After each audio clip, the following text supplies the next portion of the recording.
il m'a demandé de montrer à l'église comment on peut vivre la délivrance pour qu'enfin on puisse servir Dieu.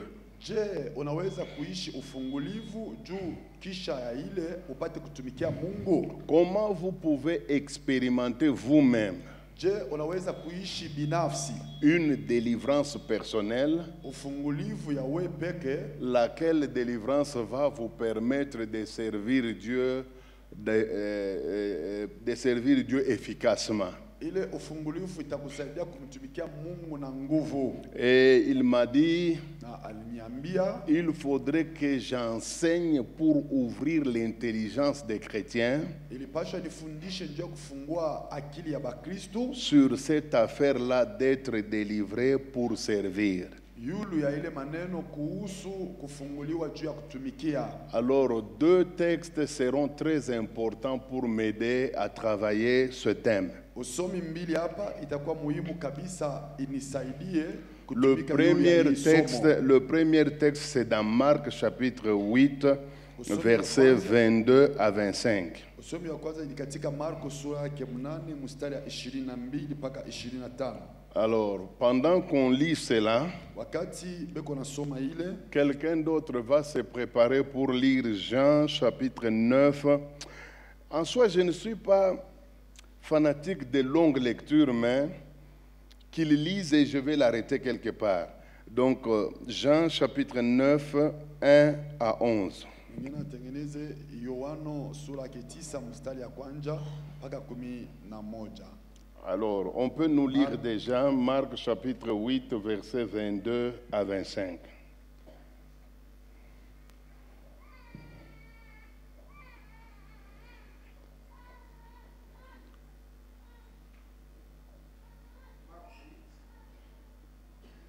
Marc 8, 22 à 25, nous lisons le Jésus. Amen. Il s'est rendu à Bethsaïda et on amena vers Jésus un aveugle qu'on le pria de toucher. Il prit l'aveugle par la main et le conduisit hors du village, puis il lui mit de la salive sur les yeux, lui imposa les mains et lui demanda s'il voyait quelque chose. Il regarda et dit, j'aperçois les hommes, mais j'en vois comme des arbres et qui marchent. Quelle tragédie! Jésus lui mit de nouveau les mains sur les yeux, et quand l'aveugle regarda fixement, il fut guéri et vit tout distinctement. Jean chapitre 9, versets 1 à 11. Jean 1, 9 à 11, nous disons, Jésus vit en passant un homme aveugle de naissance. Ses disciples lui firent cette question, Rabbi, qui a péché, cet homme ou ses parents, pour qu'il soit né aveugle? Jésus répondit, ce n'est pas que lui ou ses parents aient péché, mais c'est afin que les œuvres de Dieu soient manifestées en lui.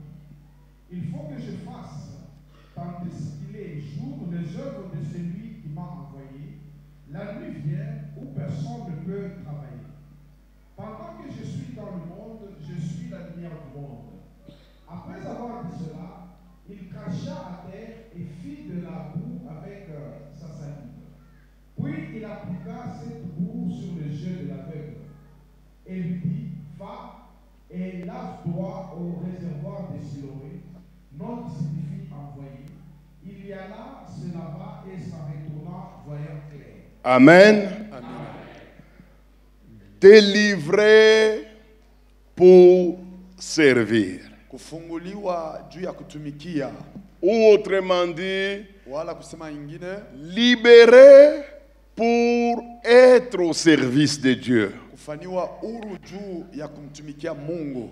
Ou, encore une autre formule, Tunaweza tena kugeuza mnamuna ingine, comment on peut être délivré afin d'être efficace dans l'œuvre de Dieu? je, unaweza kufunguliwa juu ukwe nguvu ndani ya kazi ya Mungu? Comment est-ce qu'on peut obtenir sa propre liberté de telle manière que cette liberté te permet de servir Dieu sans problème?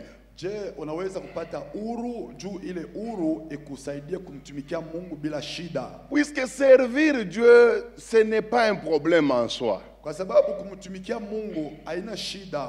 Même un âne avait servi Dieu dans la Bible. Na hata punda moja alimtumikia Mungu mu Biblia. Et cet âne est terrible puisque au moins lui a déjà vu un ange comme ça.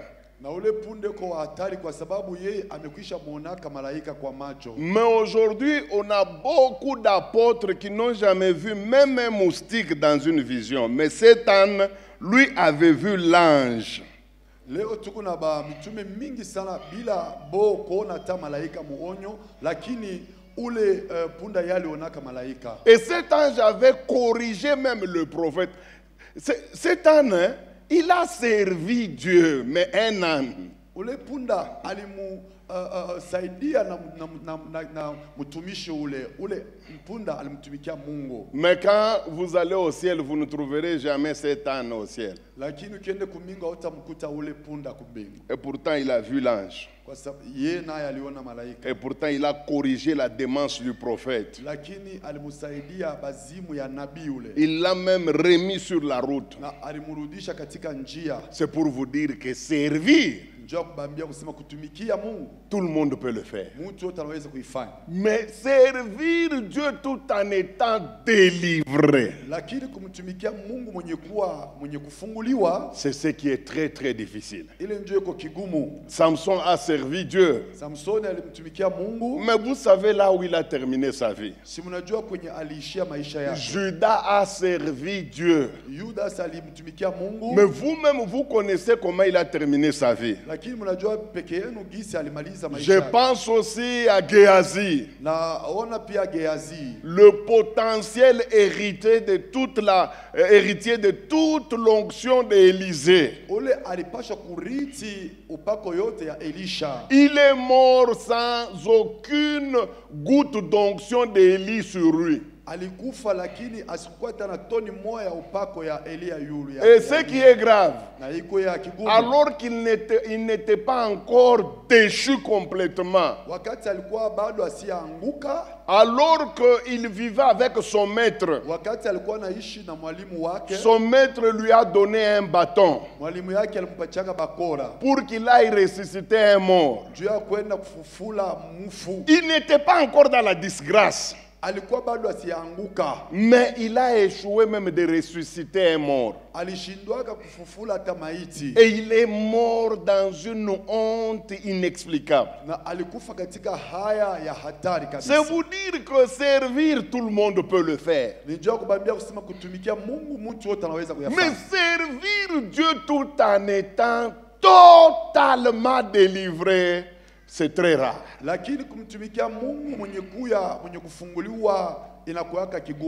Alors pendant les 3 jours ici, je vais vous demander d'être tout oreille, puisque j'estime que le Saint-Esprit peut vous communiquer des choses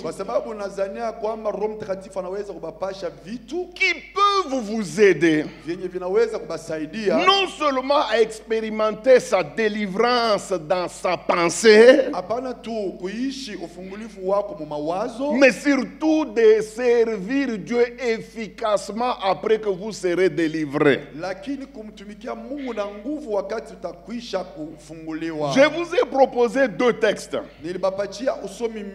Tous les 2 textes parlent de 2 aveugles. L'un apparemment, bien que la Bible ne dit pas clairement,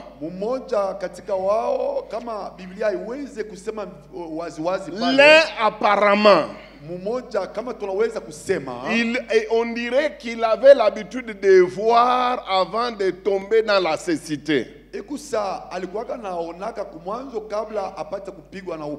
Pourquoi je dis ça? Puisque s'il n'a jamais vu dans sa vie, comment il peut sortir des phrases telles que je suis en train de voir des hommes, mais comme des arbres? Comment un aveugle qui n'a jamais vu kipofu mwenye bado asiaonaka et qui voit pour la première fois, na mule eko naona juu ya mara yake ya il kwanza, peut parler d'un arbre. anaweza kusema mambo ya muchi. Ce que je sous-estime, plutôt j'estime que, Ni kusema mimi ou je sous-entends que, nazania kwamba peut-être qu'il voyait. inawezekana alikuwa anaonaka kumwanzo, Et nous ne savons pas ce qui est arrivé dans sa vie. na atujue kenye kilimfikia mu maisha, Il a cessé de voir. njo macho anakuwa kumkufwa, Il est devenu totalement aveugle. anakuwa kuwa mpofu kabisa, Et cet homme est devenu malheureux. na huyu mtu alikuwa waole. Mes amis, on a demandé à 1000 personnes dans un sondage Bapendwa, baliomba bantu 1000 katika kuwauliza, des différents continents, balikuwa katika bara za kwa des cha, différents pays. balikuwa katika mahinchi ya kwa cha, On leur a demandé de choisir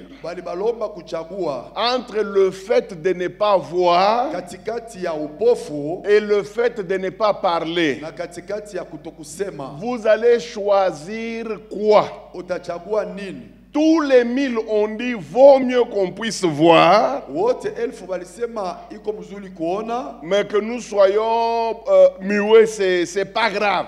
lakini tukue babubu ile aina Nous mambo ya allons nous nguvu. débrouiller. Tutatafuta namuna kani ya kufanya, Mais ne pas voir, lakini kutokuona c'est horrible. iko ya hatari, Surtout si on avait l'habitude de voir. na zaidi kama ulikuwa kanaona Vous kumwanzo, étiez habitué aux sens, aux 5 sens. ulikuwa usa kuzoea mavyombo vyako vya Maintenant, mwili vous ne vitano. voyez plus. Sasa hapa uone tena, Vous devenez malheureux. unakuwa mtu ya hole. Imaginez-vous quelqu'un qui ne voit pas Ona mtu ule asionaka, ou qui n'a jamais vu. mtu ule bado asiaonaka kama Il a des problèmes très sérieux. ule mtu uko na matatizo ya nguvu D'abord, même pour se marier. juu ya kuoa kwanja. Vous savez, nous tous qui nous sommes mariés, Unajua bote hapa tulihoa, nous avons commencé d'abord par voir. tulianzia kwanza mkuona, Nous avons vu la personne. tuliona mtu mwenyewe, Nous avons examiné le pour et le contre. tulichunguza kama binawezekana hawa Nous hapana. avons apprécié sa beauté physique. Tuliona urembo wake kama umetufurahisha, Nous avons mis sur la balance tout ce que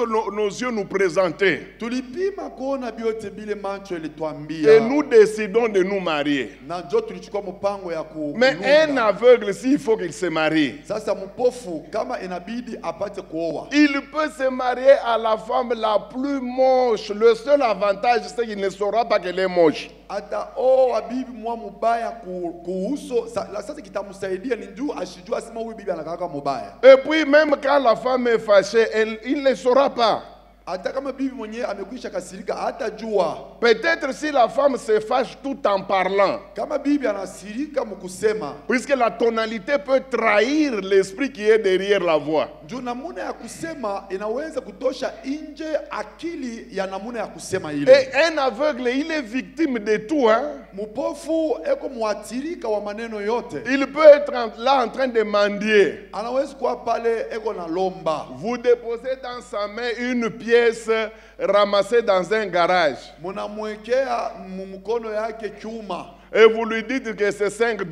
Munamwambia sema kenjo $5 hii. Lui, il ne saura pas si c'est vraiment de la monnaie. Asitajua kwamba njo pesa yenyewe. Donc quand vous êtes aveugle, Nikusema kama uko mpofu, Jésus-Christ lui-même a donné la sentence pour tous les aveugles. Yesu mwenye alileta matokeo malipizi ya Il a mapofu dit tous bote. ceux-là qui sont conduits par un aveugle, Anasema bote bale bamekwisha ongozwa na kipofu, ils finiront toujours tomber tous dans le trou batafikia bote kuangukia paka mushimo, comme leur conducteur aveugle. baka vile mwongozaji wabo kipofu. Donc ces gens, les deux personnes que je vous ai présentées dans ces deux textes, hein, Nikusema hawa watu wawili ambao nawaambia katika hiyo usomi ils mbili, souffraient tous du fait qu'ils ne voyaient pas. balikuwa na mateso ya kutokuona. La société n'a pas donné solution à leurs problèmes. Kampuni haikulete suluhisho kujambo lao. La médecine, n'en parlons même pas. majifunzo ya kiganga pia. Ils ont tenté plusieurs solutions, mais ils n'ont jamais trouvé la solution. Balipima kutafuta masuluhisho lakini kama wakuyapata. Jusqu'à ce qu'ils ont rencontré Jésus. Baka pale balikutana na Yesu. Alors quand ils ont rencontré Jésus, Wakati walipomkutana na Yesu, Jésus les a délivrés de la cécité. Yesu alipowaokoa katika ile magonjwa ya upofu. Pour la première fois, Ilikuwa kwa mara yao ya kwanza, tous les deux wote wawili ont vu d'une manière distincte. waliona vile inapasha kuona Ils vitu. ont commencé à goûter à ce sens qu'on appelle la vue. Walianza pia kuonja kuile kyombo banasema kuhona. Alors quand j'ai commencé à examiner leur vie, Wakati nilianza kuchunguza maisha zao, surtout le tout premier de Marc chapitre 8 verset 22, zaidi ule wa kwanza wa katika Marko sura ya 8 shairi ya 22, j'ai essayé de m'attarder sur le contour de sa délivrance. Comment il a été délivré de la cécité. nilikawia kwanza kuangalia vile alifikia mkuponeshwa kwa ile upofu. J'ai examiné tout ce qui s'est passé autour de lui pour qu'il obtienne la délivrance de l'aveuglement. Nilichunguza maneno yote ilipofanyika juu apate kupokea ufungulifu ku upofu. J'ai trouvé quelques réalités liées à la délivrance. Nilikuwa kukutana na maukweli fulani inaambatanaka na ufungulivu. La première réalité que j'ai découverte, Ukweli ya kwanza, c'est que la délivrance ne concerne pas surtout, ne concerne pas surtout, ou ne consiste pas à chasser surtout les démons. ni kusema ufungulivu haikwake paka kufukuza mampepo. Puisque ici, on ne nous dit pas que c'est lui qui faisait que cet homme ne puisse pas voir certains démons. Non. Kwa sababu hapa hakuna fasi bananjika kusema kilimfanya huyu mtu akwe kipofu ilikuwa ni mpepo. Pas un seul instant, Jésus-Christ a dit, démon sort. Haikukuwa hata wakati moja ile Yesu anasema pepo uondoke. La Bible dit que Jésus-Christ lui a imposé seulement les mains. Biblia inasema Yesu alipomtilia tu migono. Donc la première chose que vous devez savoir, Anasema kitu ya kwanza kenye unapaswa kujua, quand on nous parle de la délivrance, wakati waliposema kuhusu maneno ya ufungulivu, ça ne signifie pas nécessairement qu'il sera question de chasser les démons. haina kusema ni paka kufukuza mapepo jo ufungulivu, hapana. Cet homme avait seulement à peu près 3 problèmes dans sa vie. Huyu mtu alikuwa tunaweza kusema kadiri maneno 3 katika maisha yake. Premier problème, Jambo la kwanza, il ne voyait pas. asikuanzake kuona. Deuxième problème, Jambo la pili, il a vu mais pas très clair. aliona lakini asikuone wazi wazi. Troisième problème, Ya tatu, il fallait qu'il voie clairement. ilibidi apate kuona vile Il inastahili. n'y a pas un démon là-dedans. Pale akukwe mpepo hata C'est un mmoja. problème seulement de cécité. Ilikuwa tu ni mambo ya upofu. Donc, de nos jours, quand on parle de la délivrance dans les églises, Sasa leo wakati inakuwa mambo ya kufunguliwa les mkanisa, gens voient d'abord les démons. ya kwanza bantu wako wanaonaka ni paka mampepo. C'est vrai que la délivrance consiste à chasser les démons. Kweli ufungulivu nayo inakuwa ni kufukuza Mais mapepo. dans toute la Bible, quand on parle de la délivrance, Lakini katika Biblia mzima wakati waliposema on maneno ya ne kufunguliwa, voit pas que les démons. haikuwaka paka maneno ya On ne voit pas mademona. que les démons. Haikuwaka paka maneno ya Donc la mademona. délivrance concerne beaucoup de choses. Maana yake ufungulivu iko naelekea maneno mingi. Un homme peut être délivré de la maladie. Mtu anaweza kufunguliwa kwa magonjwa. Un homme peut être délivré de l'oppression. Mtu anaweza kufunguliwa na kusongwa. Un homme peut être délivré des problèmes sociaux. Mtu anaweza kufunguliwa katika maneno ya Puisque hujamii. rassurez-vous, ce ne sont pas seulement les démons qui nous détruisent. Hein? Kwa sababu mnapaswa kujua haikuwaka paka mampepo jo inetukalake kune tuwa. Un mauvais mariage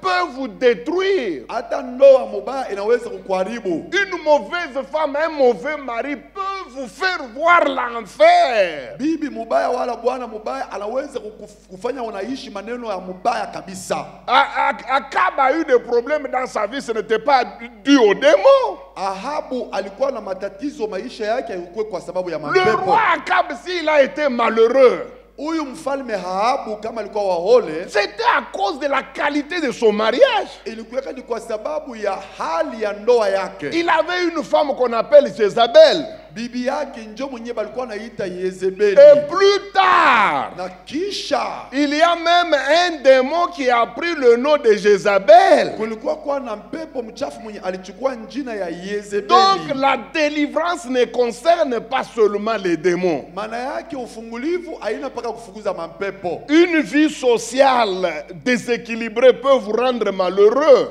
Maisha ya hujamii ile iko ya chini inaweza kufanya mtu wahole. Combien de gens ont abandonné Dieu à cause d'une mauvaise vie sociale? Watu ngapi walimwachilia Mungu kwa sababu ya maisha ya ujamii iko mbaya? Un simple complexe de la vie peut vous détruire. Kama tu mtu ashijichikie kile kwa maisha anaweza kufwa. Savez-vous pourquoi aujourd'hui la chirurgie esthétique a pris de l'ampleur? Unajua nini leo kujitengeneza mwili kubanganga binatawala kabisa? C'est puisque dans la plupart des cas, les gens ne s'acceptent pas. Ni kwa sababu watu wengi hawajichikie kile beko. Les gens ne sont pas contents de leur corps. Watu hawana na furaha ya mwili wao. Les gens ne sont pas contents de leur visage. Watu hawana na furaha ya uso wao. Les gens ne sont pas contents de leur teint. Watu hawana na furaha ya rangi zao. Le diable n'a pas seulement besoin de démons pour vous détruire. Shetani ashitaji paka mampepo njoo ya kukuharibu. Même un simple problème Hata jambo moja tu pour lequel tu n'obtiens pas la délivrance ile yenye aupate ufungulivu suffit pour être déstabilisé. inaenea njoo ipate kukuweka maisha yulu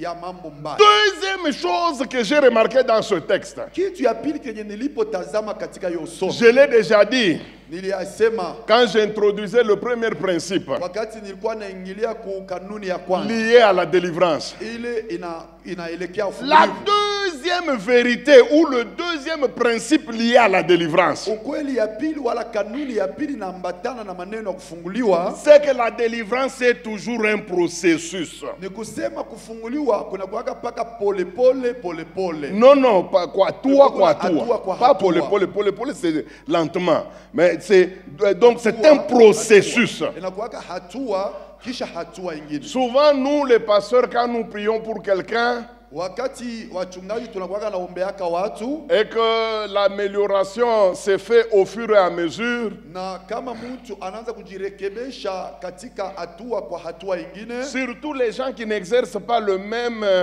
domaine que nous, par exemple l'exorcisme, zaidi watu wale hawakuwaka natumikia Mungu mnamuna sisi tunamtumikia Mungu mkufukuza mapepo. souvent ils nous attaquent pour dire non, Yesu ilikuwa tu ni sauti tu moya, pam, pepo anatoka.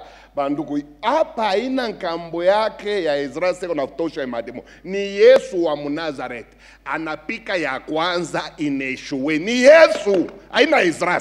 Bana tushambuliaka kusema Yesu alikuwa anafukuza mapepo kwa mara moja. Mais njwani ni mwe paka kukawia. Ici, ce n'est pas le grand-père de Esdras qui chasse les démons, c'est Jésus lui-même. Lui-même, Jésus. Yesu peke yake. Si nous étions à Kamina, Kama tulikuwa tulipokuwa on kukamina, dira Yesu Mutuntulu, lui-même, balingi sema Yesu en chair et en os. Yesu peke yake. Il impose la main, Anaweka mkono, il retire, anaitosha, il demande au garçon. anauliza ule kijana. Est-ce que tu vois quelque chose? Ebu unaona kitu? Le garçon n'a pas menti. Hein? Kiana sikudanganya. Il dit, je vois, Anasema niko naona, mais il y a un problème. lakini kuku mambo. Je vois des hommes comme des arbres. Niko naona bantu lakini sa miti. Celui-là qui a prié pour lui, c'est Jésus. Ule alimwombea ni Yesu. Puisque si c'est nous, oh non, hana moto, hana, hapa Yesu, ni moto ni mukosi. Kama ni shie batasema non, ils n'ont pas le feu. Ici, est-ce que c'est Jésus? C'est le feu qui a manqué à Jésus.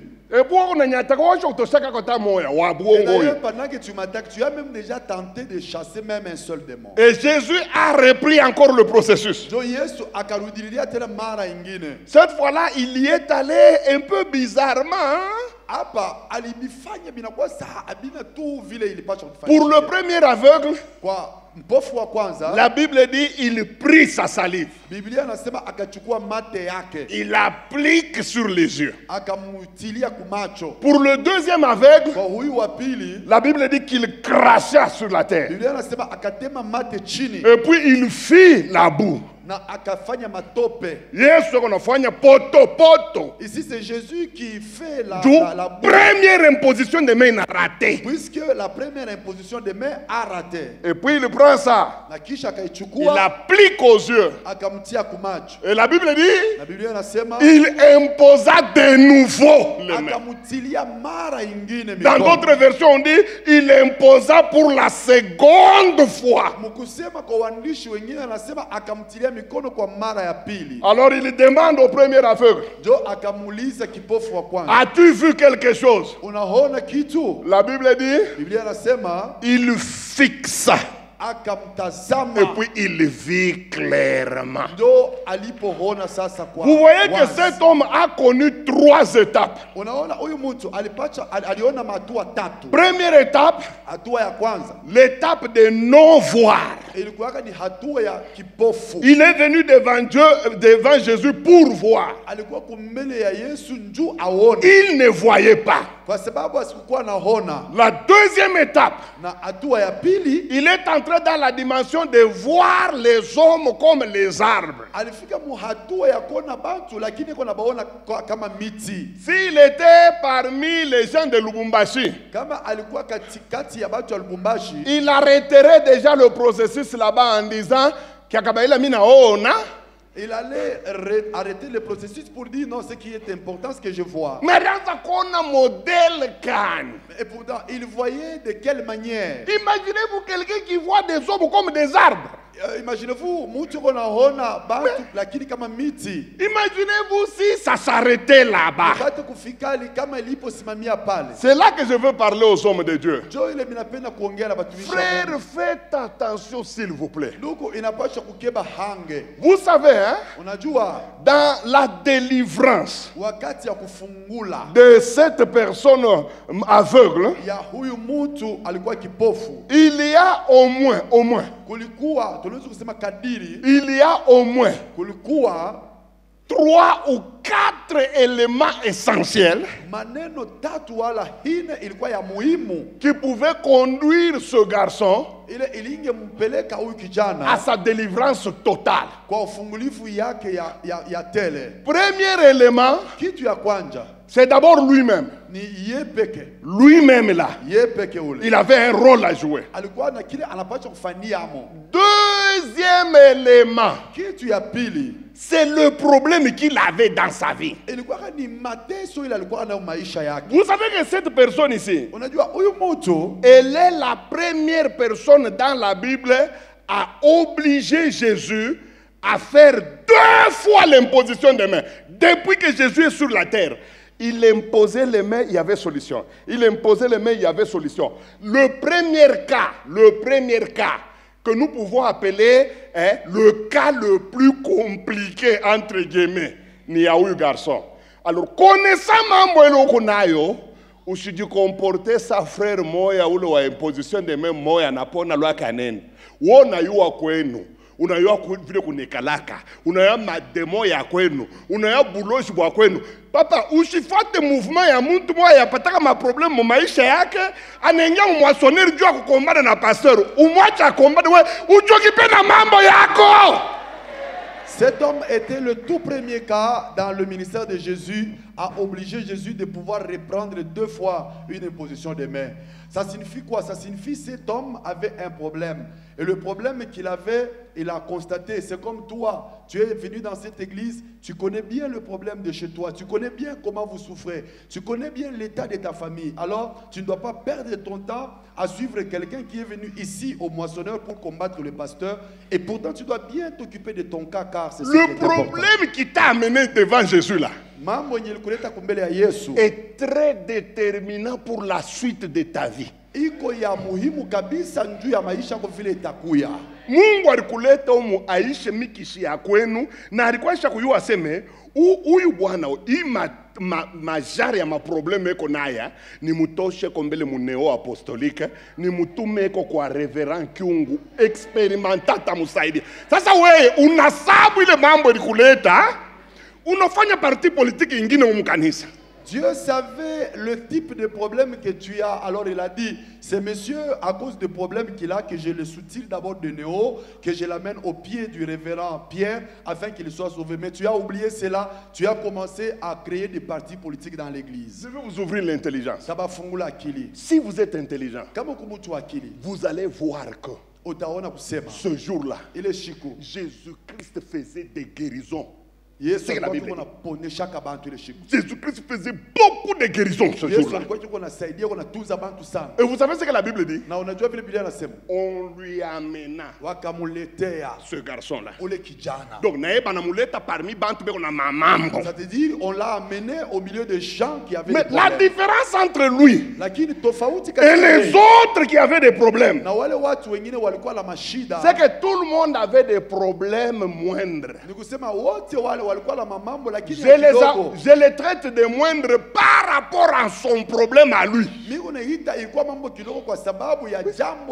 autres n'ont pas eu de problème. Il y en a qui touchaient seulement Jésus, ils sont guéris. Il y en a, il disait seulement rentre, il rentre, il est guéri. S'il avait suivi le même mouvement, en disant, bon, comme il m'a imposé les mains, je ne voyais pas, mais je vois quand même. Mais je vois les hommes comme des arbres, ça suffit. Bon, imaginez-vous, si sa délivrance s'est arrêtée à ce niveau-là, où il voyait les hommes comme des arbres, il arrête, il quitte Jésus, il dit qu'il l'essentiel que je vois, et qu'il est engagé dans une société qui coupe les arbres. On lui donne la machette, on lui dit mon ami, va dans la forêt. Il croise les hommes qui sont comme des arbres. Il est en train de voir. Il n'est plus aveugle. Il n'est plus aveugle. Du côté d'aveugle, vous n'allez pas le trouver. Il voit. Mais il voit des hommes comme des arbres. Imaginez-vous la manière dont il pouvait couper les têtes des hommes. En croyant que il est en train de couper les arbres. Imaginez-vous. Dieu vous a mis devant un homme de Dieu, le révérend Pierre, pour vous encadrer jusqu'à ce que vous entriez dans votre félicité spirituelle, que vous parcheviez votre cursus normal spirituel. À peine que vous commencez, l'aveuglement tombe. Mais jusque là vous êtes au niveau de voir les hommes comme des arbres. Vous n'êtes pas jusqu'à la fin. Non, tu quittes moissonneur. Tu commences église évangélique la force du Seigneur. Alors que tu es au niveau de voir des hommes comme des arbres. Et pourtant utacheza nabo, utalala naba. Ni michi kwako ni michi. Tulitoka mkachikachi au ya hivya. Ndio hapa bapaseri munonaka, eko naona kanisa sankalanga ni michi, anabamba huyu kumajiba, anapika huyu. Ni mtu anatoka mkachikachi aya hivya, bantu bote wanakuwa michi Tu vas considérer les hommes comme les arbres. C'est comme ça que vous voyez certains hommes de Dieu, puisqu'ils n'ayant pas achevé le processus d'encadrement, et ils considèrent les hommes, parfois l'église comme ses cacahuètes. Il peut toucher au sein de celle-ci, se jouer de celle-là. Pourquoi? Puisque tout simplement pour lui, ce sont des arbres. Jo ma ministère nesha kuyala mukongo ni ma ministère ya kona bantu sa michi. Ukibafuata barikimbiaka fwashi mwa kulikuwa rigueur, anona tout clair, anona mpushi mwa mu vision, ananza église évangélique mpushi wa Bwana. C'est comme ça, la plupart des églises, des ministères, ce sont des ministères qui voient les gens comme des arbres. Alors, si vous le suivez, il avait vu. Imaginez-vous un pasteur qui voit des fidèles comme des arbres. Il y a d'autres sur qui il va grimper. Il y a d'autres qu'il va Commandant Chinja Chinja, ni michi. Puisque ce sont ces arbres. Frère, la délivrance est un processus. Kushimama au niveau ya michi.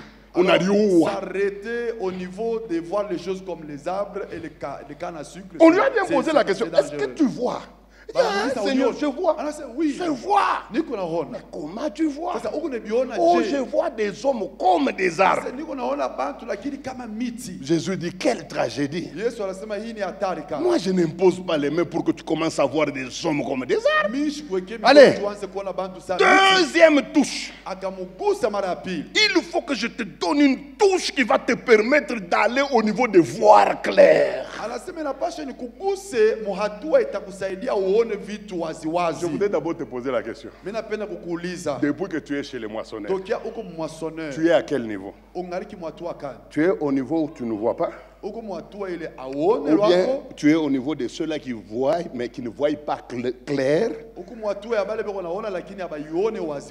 Ou de ceux-là qui voient des hommes comme des arbres? Ou tu es encore au niveau de ceux-là qui voient clair? La délivrance est un processus, mes amis.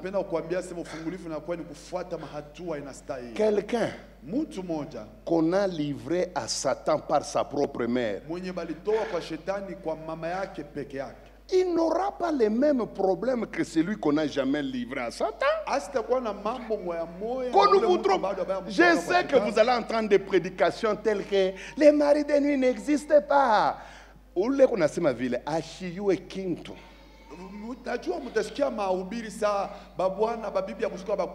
Celui qui prêche comme ça, il est ignorant. Et je le comprends. Écoutez, j'ai déjà entendu des pasteurs qui disent, hein, dès que nous sommes en Jésus, nous sommes libres. Toutes choses tombent.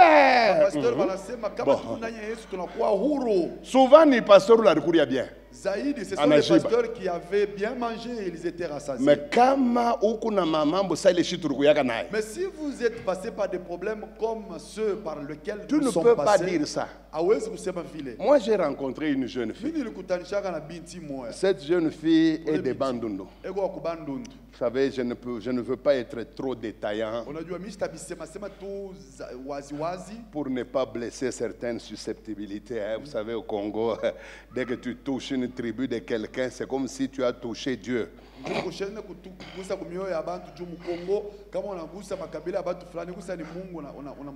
Mais il est de ce qu'on appelle la formule de Mobutu, il est dans la sous-région de Maindombe.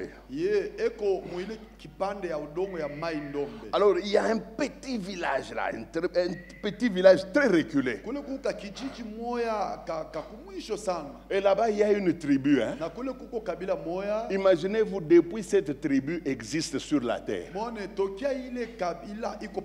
Donc depuis qu'ils sont sur la terre, ils ont une habitude chez eux. Donc quand une femme met au monde un enfant, mâle ou femelle, on prend ce bébé-là aussitôt qu'il sort du ventre, imaginez-vous. On coupe le cordon ombilical, on va dans leur rivière. Il m'a donné même le nom de la rivière. On jette ce bébé-là sans aucun élément de sauvetage. Alors eux, ils restent au bord de la rivière. Ils commencent à danser et à invoquer leurs esprits. L'enfant fera 1 heure sous l'eau. Après 1 heure, l'enfant commencera à surnager jusqu'à la surface. yulu sans l'aide d'aucune main. na bila kusaidiwa kwa mkono hata Et mmoja. on récupère l'enfant. Ndio batamchukua tena mtoto. Ils appellent ça Beko naita ile initiation asema kumuingisha mtu à la vie des nages. katika maisha ya kujua kunawa La maji. fille me dit, pasteur, Ule mbinti ananiambia dans mchungaji, notre tribu, ndani ya kabila yetu à cause de cette alliance avec l'eau, kwa sababu ya ile agano na maji, personne ne peut mourir par noyade. hakuna mtu hatamu anawezi kufa kwa sababu anaingia Même au maji. milieu d'un grand océan, Hata kama iko katika bahari si kubwa, je suis plongé, wakati mimi naingia chini, la divinité qui m'avait accueilli quand je suis sorti du ventre de ma mère ule Mungu alinipokeaka wakati nitokaka mtumbo wa mama yangu, me récupère. atenibamba Et elle va m'amener jusqu'au bord, au rivage, et je vais sortir. atanipeleka kumpembeni ya maji na mimi nitatoka mzima. Alors je lui pose la question, toi aussi tu as subi ce rite-là? Elle dit Namuuliza, oui. na wewe ulifikia kule? Anasema ndio. Mais elle ajoute, elle dit, moi j'avais fait 2 heures sous l'eau. Lakini mimi nilifanya Ce masaa sont mes mbili chini ya parents qui maji. m'ont dit ça. Ni bazazi yangu ndio waliniambia. Mais vous savez, maintenant les conséquences c'est Sasa quoi? unajua matokeo ni nini? Quand vous êtes païen, Wakati kumpagano, vous n'aurez aucun problème. hautakuwa na jambo Vous ne lolote. sentirez même pas que vous avez un grave problème dans votre vie. Hautajua kusema hata uko na mambo ya Mais Mungu. le jour où vous allez tenter de recevoir Jésus, Lakini ni siku ambayo utakapopima c'est kumngojea le Yesu. jour-là où vous allez vous rendre compte de l'implication de cette dédicace démoniaque qui a eu lieu dans votre vie. Njoo siku utayua sasa mafaa ya vile balikutowaka kumbele ya ile mampepo. Imaginez-vous, cette fille me dit ceci. Ona ule binti ananiambia hivi. Pasteur, j'ai grandi vierge. Anasema pastor, nilikomala bikira. J'étais mondaine, oui. Nilikuwa kama dunia ndio. Je pouvais danser avec les garçons, oui. Nilianza kucheza na babiana ndio. Mais jamais couché. Lakini hapana kusharati. J'étais dans la guendaille, oui. Nilikuwa kama kutanka. Mais jamais je n'ai couché avec un homme. Lakini sikusharati na mwanaume hata mmoja. Mais le problème a commencé le jour où je me suis converti. Mambo ilikuwa kwanza siku ile nilipoamini. C'est lui-là même qui m'a prêché l'évangile pour que je devienne chrétienne. Anasema mwenyewe ule alinihubiri njoo nikuwe Mkristo. Il a commencé à m'aimer. Anaanza kunipenda. Et il m'a dévirgé. Lui-même qui m'a converti. Na njoo aliharibisha ubikira yangu yeye mwenyewe. Et lui aussi, il me dit que c'est la première fois qu'il tombait. Na yeye ananiambia sema njoo ilikuwa mara yake ya kwanza kuanguka Alors, msharati. tous les pasteurs qui ont voulu me délivrer, Ba pastori bote balipenda kunifungua. les démons des eaux là, Ile mampepo ya mumaji. les sirènes des eaux là, Ile muntu ya les mumaji. séduisaient. Balikuwa beko na batanganya. Et ils couchaient avec moi. Na balikuwa beko na sharatika. Parce que j'ai couché avec des hommes en Jésus plus que je ne l'avais fait quand j'étais païen. Nilisharatika na bantu na banaume katika Yesu kupita vile nilikuwa mpagano. Vous vous dites que quand nous croyons au Seigneur Jésus, Wakati tunaamini Yesu il Kristo, suffit seulement de croire inabidi tu et uamini tout va marcher. na biote bitatembea Tout vile. dépend de quel problème tu as. Na yote iko naelekea nini? Mambo kanini. Cet aveugle avait une cécité, je ne sais pas.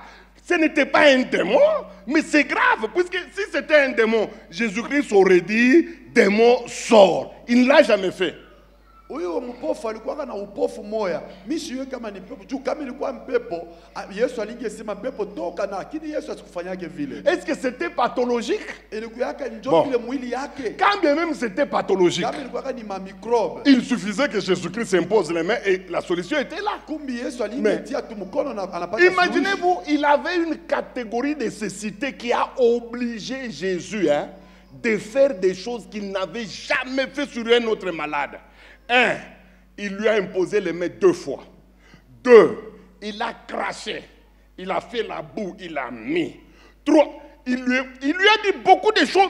On dirait Jésus il était en difficulté alors que Jésus n'a jamais été en difficulté. Huyu mtu alikuwa na haina ya upofu moya ilimsukuma Yesu afanye vitu vitatu. Kia kwanza anatema mate, kia pili anafanya potopoto.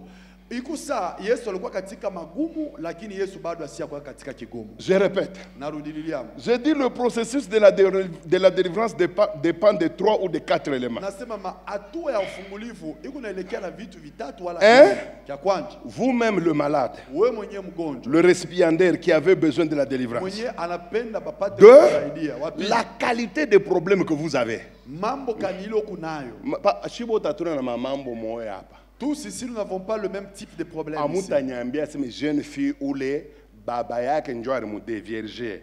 Eko pamoya na jeune fille ule mwalimu wa mathématiques njo alimudevierge banachana. Vous ne me direz pas que la jeune fille dont c'est son père biologique qui l'a Ouais. déviergé a le même cas que celle dont C'est le vrai. professeur de mathématiques a déviergé. C'est vrai. Au départ, Kumwanzo ndio c'est un acte abominable pour tous les deux. ile mambo ya mubaya machukizo kubote bawili. Mais Lakini pour celle-ci qui a couché avec son père, lakini kwa huyu alisharatika na baba yake. à part le fait que c'est l'impudicité, Kutosha ali vile ni busharati c'est aussi l'inceste. na yote inakuwa ni ngono. Et à Ni part le washerati. fait que c'est l'inceste, na kutosha kwa vile ni c'est washerati. son père biologique. Sasa ni baba yake mwenye alimuzala. La Bible appelle ça une abomination. Biblia inaita machukizo. Les implications spirituelles sont très élevées Magumu ya kiro iko ya nguvu sana. par rapport à une jeune fille qui a couché avec son copain étudiant. Inapita ya ule alisharatika tu na rafiki yake kwa masomo. Les conséquences spirituelles ne sont pas les mêmes, frère. Matokeo ya kiro haitakuwa pamoja. C'est pourquoi moi chaka Kisraeli ya barisema kama unafika tu mwasoner unapata jibu mi depuis milifika na we depuis mambo yako ile mambo yako ile iko ya nguvu mbele unatufutika utuambia ta vérité. Arrêtez alors de nous dire non, moi, depuis que je suis chez le moissonneur, mais mon problème est toujours intact. Oui, tu dois le savoir, toi aussi ton problème est grave. D'ailleurs, tu nous caches, tu ne nous dis pas toute la vérité. J'ai croisé un garçon au Bel Air ici qui a couché avec sa mère. Nilikutana na kijana mmoja ule alisharatika na mama yake. Pendant 3 ans, Katika miaka 3 au Bel Air ici. huko kubelea. Imaginez-vous. Mushikie. Bushiko kono bantu kono tokelea bazungu kono mkamuna panshingo. Mina c'est petit, yako mabori ku ya nguvu. La nuit, il fait les hallucinations, il voit les gens venir le trangler. Je lui ai dit, petit, toi, ton cas, il est important. Pour que ce garçon soit libre. Maintenant, il est en Europe. Alors, Ça m'a coûté 1 année d'encadrement. Une année. Et à chaque étape, il y a de nouveaux démons qui sortent. Vous vous demandez, mais il te chaque chose. Mambo. Ilikuwa mapepo kuna toka kingine kunaongezeka. 3. Ça dépend de l'homme de Dieu. Ikuna elekea pia na mtumishi wa Mungu mwenyewe. Imaginez-vous hii mambo huyu aveugle alikuwa na kama alienda nayo kwa Juda. Moneko hii mambo l'affaire qu'avait cet aveugle si il allait avec Yesu mwenyewe inamkuta 2 impositions de main ndio Juda. Si Jésus ça l'a coûté 2 impositions de main, que dire de Judas? C'est pourquoi quand Dieu vous donne un homme de Dieu, hein? Moi je le dis toujours, hein? Mes amis, je crois beaucoup dans le pasteur Kyungu. Je vais vous dire pourquoi. Regardez d'abord. J'aime dire des choses toutes crues. D'abord, lui, il est d'une province. Moi, je suis d'une autre province. Ça, c'est la première chose. Deuxièmement, nos 2 provinces se battent. C'est dur. Mais il n'a jamais changé d'attitude envers moi. Depuis, hein? Depuis que je le connais. Regardez. C'est le seul homme de Dieu dans ma vie qui m'a recommandé. Je n'ai jamais été recommandé par un homme. Si tu apprends que je suis en train de travailler quelque part en Afrique du Sud, c'est Dieu lui-même qui pousse les choses, qui brise les barrières. Mais l'unique personne qui m'a recommandé dans ma vie. Écoutez, allons. Moi, depuis que je connais le pasteur Kyungu, lui célibataire, moi célibataire, puis il s'est marié. naoa moi je me marie. na mimi naoa. Je n'ai jamais entendu pasteur Kyungu Ishi ya mushikiaka kamwe pasteur Kyungu dans la vie des zigzags. maisha ya mavili. Jamais. Kamwe. Jamais. Kamwe. Et pourtant, moi j'ai beaucoup d'amis. Hein. Mimi kuna barafiki mingi. Je ne veux pas les mépriser à la chair. Siwezi kubatukana kwa mbali. Mais ba mingi ni makilibiti tu makilibiti Plusieurs- na ya nyuma na ya mbele. Plusieurs sont tombés dans tous les sens. Bon Yesu ndio natusamee shibo tutenda mbinguni. Jésus-Christ nous Mais pardonne. tous moi nos je erreurs. parle Mais d'un allié dans l'œuvre de Dieu. Tunasema katika juu ya mtu mwenye tuko natembea Et puis, naye de mkazi deux. Mungu. Ya pili. La capacité que Dieu lui a donnée Ile nguvu Mungu dans alimpana le domaine du combat. ya kugombana. Yawe kuacha moissonneur. C'est pour que tu quittes Juu, moissonneur. Uanze kwenda kuomba na ule mama moyo wa mule chini, wewe mwenyewe unamuita mama Belena. Et pour que tu ailles prier avec une maman qui est là-bas, toi-même tu appelles maman. Papa wetu kunenilekesha. Frère, tu es en train de me décourager. La qualité, Yesu achukue n'importe qui, papa. Jésus-Christ n'était pas n'importe qui. Ni frère. mukishi ule. Jésus, c'était un homme outre Vous mesure. savez, tellement que Jésus avait fait des choses. Hein. Yesu, zaidi alifanya vitu. Il y a eu même des rois qui ont commencé à caresser le rêve de le voir. Kulikuwa na bafalme bale banaanza kupenda sana bamuone. La Bible dit que Hérode, Biblia inasema Herode il soupirait de voir Jésus-Christ devant lui et faire un miracle. anaanza kupendaka kumwona ko Yesu kumbele Tellement il était fort. Sababu alikuwa wa nguvu Frère. kabisa. Lakini Attachez-vous à l'homme de Dieu. ndugu mwambataneni na mtumishi wa Je Mungu. vous dis, Niko nawaambia muku nalilembakaja tubule na ka jeune ka moi jeune garçon moya angari anko chubulefu be unamwita prophète Jojo papa. Vous êtes en train de vous mettre en difficulté avec un prophète, un jeune prophète, avec un surnom Jojo, c'est comme ça qu'on l'appelle.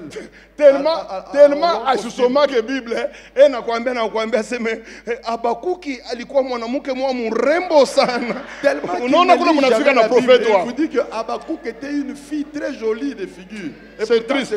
Ce n'est pas vrai. C'est triste. Iko ya hatari. Et puis le quatrième élément, Na kitu ya hine c'était le temps. ilikuwa ni wakati. Vous savez, c'est la première personne Jo mtu ule mnajua qui a mis beaucoup de temps pour être guéri. ilikuwa ni wakati ile alitia njuu ya De toutes les personnes qui ont été guéries par Jésus, kubantu bote bale Yesu aliponya. il est l'unique, Alikuwa ye peke. avec le deuxième aveugle des piscines de Siloé. Na huyu mtu wa pili wa kubirika ya Siloe. Donc si nous sommes au hit parade des gens qui ont traîné trop avec Jésus, Kama tunatafuta kusema njuu ya bantu bale balikawa sana wakati ya kufunguliwa na Yesu. il y a ces deux garçons. Kuko bale babijana wawili. Il y a celui-ci, Kuko huyu il y a celui-là des piscines de Siloé. na kuko ule C'est- mwingine wa kubirika ya Siloe. Wa Siloé ndio bilikuwa bibaya. Celui de Siloe c'était encore grave. Mbele Ça. huyu ye banampakala mate banamfungula paka pale anafunguka. Celui-ci il avait Ça? a eu l'application de Huyu la ye salive. Et l'autre après mate banapakala na bulongo lui poto au-delà poto. de la salive on a même fait la Kisha boue. on dirait Yesu alieka musa négligence hein. Et on dirait que Jésus a mis des négligences. Anampakala poto poto kisha anamwambia seme Il lui a pris va Gabriel, à la lui dit, piscine de Siloé. Uende kubirika ya Siloa. En quelque sorte débrouille-toi. Comme pour lui dire que fanya na wewe kile unaweza kufanya. Papa, eko nenda na poto poto meko nenda se Bwana Yesu alisema, Il a Bwana allé Yesu avec la alisema, boue, mais il Bwana disait, Yesu alisema, Jésus-Christ a dit, Bwana Jésus a anafika dit. kule pa Il va anaona. là-bas, il lave et il voit. Memwe pa kuikala na Maintenant, shie. Pour habiter, rester Njoo avec nous, uivye tel que tu es là. ni problème. Alors c'est grave. Après tout mahubiri toko tulipika dernièrement les deux clés pour ouvrir le ciel. Mara mwana sema bon, o mnyoro na vie vile tenka mukicha. Ni tenke na deux clés pour Avec tes deux prédications, mafungulo mbili juu ya kufungula mbingu. Njoo unaanza kusema unaona vile mkubwa alitenga, non je ne peux Papa. pas bouger. je vais vous dire. Tabambia hivi. Savez-vous que les grandes choses dans les choses de Dieu Unajua se bitu binene mu mambo ya Mungu. demandent toujours un temps. Binalomeshaka paka wakati. Je vous dis, Mimi nimeambia. les grandes choses, les grandes bénédictions, Bitu hein, mabaraka les minene. grandes faveurs. Mafazili minene. Binaombaka kopaka katan. Ça demande toujours un temps. Yesu mwana. Jésus. Pour avoir une équipe forte, Juu apate kuwa na timu kubwa. afin de les engager dans l'œuvre de Dieu. Juu apate kubaingisha katika kazi ya Mungu. Jésus, hein, Yesu il a pris 3 ans, 3 alifanya miaka mitatu. Yesu. Miaka mitatu. La perfection de perfection.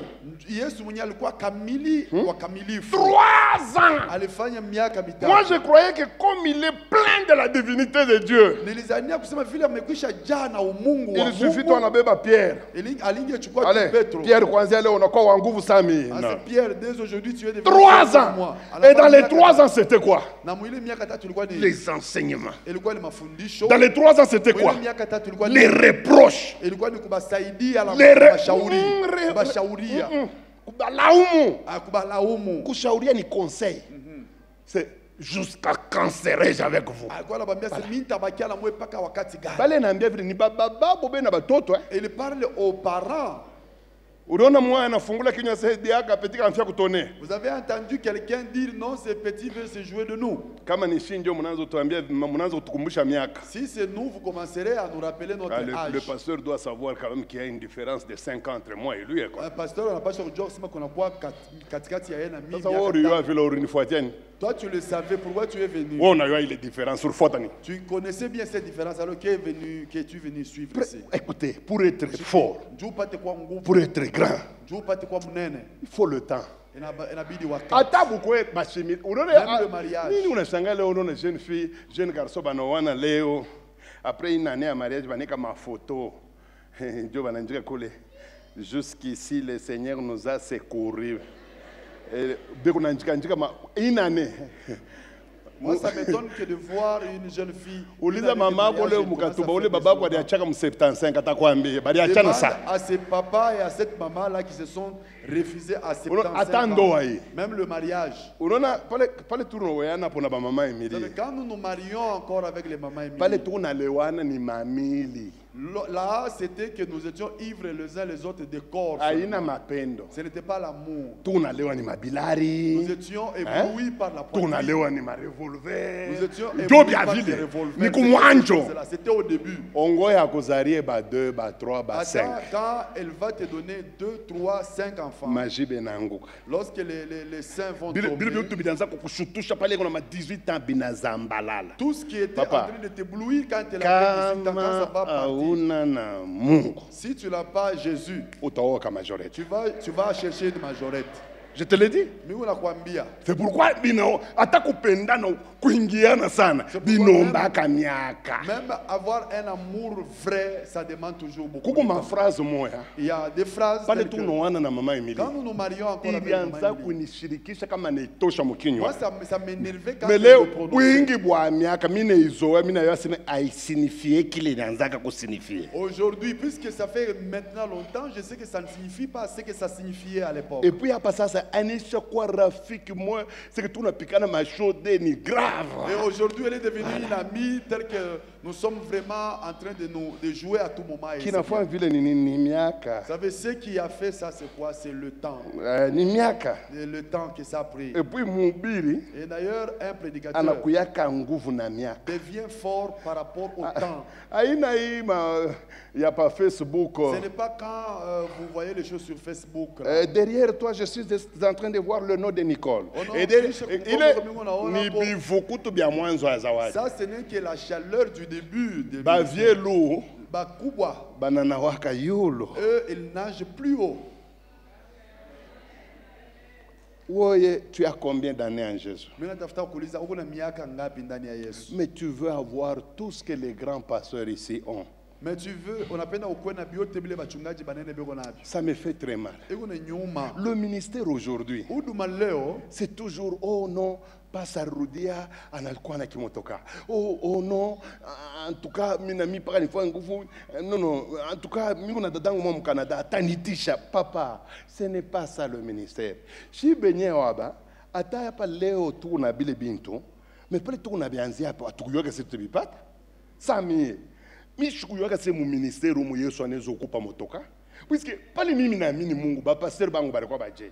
Ni hapa ba pasteur ba kumashamba ba mamikoshi seke unaangalia pasteur wenjo unamupa na mioko akurie kukami na papa kuku kwa kwenda seke ni mikoshi tu autour kile kitakuinteresse mwa mtu wa Mungu ni paka zawadi yake njoo bili bintu wako ateko wa mateso mais akishimame bili bintu kuna tosho unasema huyu ni mtu wa Mungu bon ile temps utatamani mu ministère nini mais njoo ile sashi turingia Donc unasikia na boka c'est commandation utakuwa paka sawa baba boy. Commandation utakuwa sawa baba boy. Mais leo tunashutuka, il faut dire la vérité hein. Mimi kwangu ni kushutuka.